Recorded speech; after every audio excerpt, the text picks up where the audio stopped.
پاکستان کسی ملک پہ حملہ کرنے نہیں جا رہا۔ پاکستان کی جو داخلی پالیسی ہے یا خارجہ پالیسی ہے وہ سب سے پہلے پاکستان کے اپنے ذاتی مفاد کے لیے ہے۔ اگر پاکستان مضبوط ہے ہر حوالے سے تو پھر وہ اپنے دوست ممالک کے لیے بھی مددگار اور سازگار ثابت ہو سکتا ہے، لیکن انٹرنلی اگر ہم کمزور ہیں اور ایک دوسرے کو سیاسی بنیادوں کے اوپر چاروں شانے چت کرنا چاہتے ہیں تو میں سمجھتا ہوں کہ جن حالات سے ہم گزر رہے ہیں یہ اس کا تقاضا نہیں ہے۔ جناب اسپیکر، میں گزارش کروں کہ یہاں پہ سعودیہ کی بات ہوئی، سعودیہ کے حوالے سے مجھے خوشی ہوئی کہ چند ممبران نے جن جذبات کا اظہار کیا، لیکن یہ کہا جانا کہ ہم سعودیہ کے ساتھ مل کے کسی ملک کے اوپر حملہ آور ہو رہے ہیں، یہ میں سمجھتا ہوں کہ یہ اس وقت جس ڈومین میں جن حالات سے ہم گزر رہے ہیں، اس خطے میں جو سچویشن ہے اس میں یہ اوور ڈوئنگ ہے۔ ہمارا سعودیہ کے ساتھ ضرور ایک دفاعی معاہدہ ہے اور ہم اس پہ قائم ہیں۔ جو ان کے سپریم لیڈر تھے علامہ سید خامنائی صاحب، ان کی شہادت کو بھی اس ایوان میں بھی سرکاری سطح کے اوپر ہر سطح کے اوپر اسے کنڈیم کیا گیا، اور آج بھی ہماری جو ہمدردی ہے اور ہماری آواز جو ہے وہ بالکل ایران کے ساتھ ہے۔ لیکن اس کے ساتھ جو ایک تشویشناک صورتحال ہماری عرب ممالک میں اس وقت پیدا ہوئی ہے، خلیج کی ریاستوں میں پیدا ہوئی ہے، وہاں پہ بھی کچھ جانی نقصان ہوئے ہیں، کچھ وہاں پہ املاک کا نقصان ہوا ہے، جس میں ایران کے ڈرونز اور ایران کے میزائلز جو ہیں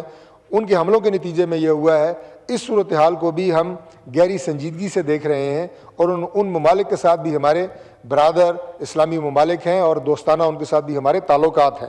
جناب اسپیکر، یہاں پہ یہ کہا گیا کہ پارلیمنٹ کو اعتماد میں لیا جائے۔ اب پارلیمنٹ کو اعتماد میں لینے کے جناب اسپیکر دو طریقے ہیں۔ ایک طریقہ تو یہ ہے کہ جیسے آج کھل کے موقع دیا گیا،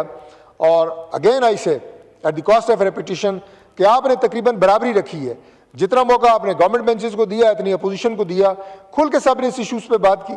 کسی کا مائک زبردستی بند نہیں ہوا، جتنا ٹائم آپ نے ایلوکیٹ کیا، تو یہ پارلیمنٹ کا پریروگیٹو ہے، اور پارلیمنٹ اس حوالے سے اپنے تمام جو آنریبل ممبرز ہیں وہ اپنے خیالات کا اظہار کر رہے ہیں، اور یہ ان کا رائٹ ہے، اور ہم چاہتے ہیں کہ یہاں سے یہ آواز جو ہے یہ گورنمنٹ تک آئے، اور پالیسی ساز جو ہیں آپ کے ان جو مشورے ہیں، آپ کی جو رائے ہیں، یقیناً انہیں کارپوریٹ کرتے ہیں، ہم ان کی رائے کا بڑا احترام کرتے ہیں۔ آنریبل ممبرز نے اپنے خیالات کا اظہار کیا ہے، اس حوالے سے وائنڈ اپ کے لیے آپ نے مجھے مختصر ٹائم جو ہے وہ آپ نے عنایت کیا ہے۔ جناب اسپیکر، میں آپ کا زیادہ وقت نہیں لوں گا، میں صرف یہ گزارش کرنا چاہتا ہوں کہ ہم یہاں پہ مختلف معاملات پہ بات کرتے ہیں، اور اپوزیشن جو ہے وہ اپنا کردار ادا کر رہی ہے جو کہ ان کا حق بنتا ہے، ہر جمہوری سسٹم میں ان کا یہ رول ہوتا ہے کہ گورنمنٹ کی جو پالیسیز ہیں اس کے حوالے سے تنقید کریں، اپنے خیالات کا کھل کے اظہار کریں، جس کا آج آپ نے منظر دیکھا کہ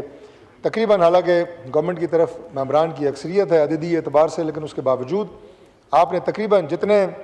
ممبرز کو آپ نے گورنمنٹ کی طرف سے ٹریجری بینچز سے موقع دیا، تقریباً اتنی ممبرز کو آپ نے اپوزیشن سے موقع دیا۔ جناب اسپیکر، اس وقت پاکستان جس صورتحال سے گزر رہا ہے اور پورا یہ خطہ جس سچویشن کا شکار ہے، میں یہ عرض کروں گا کہ یہ ایک انتہائی حساس معاملہ ہے، یہ کوئی سیاسی معاملہ نہیں ہے،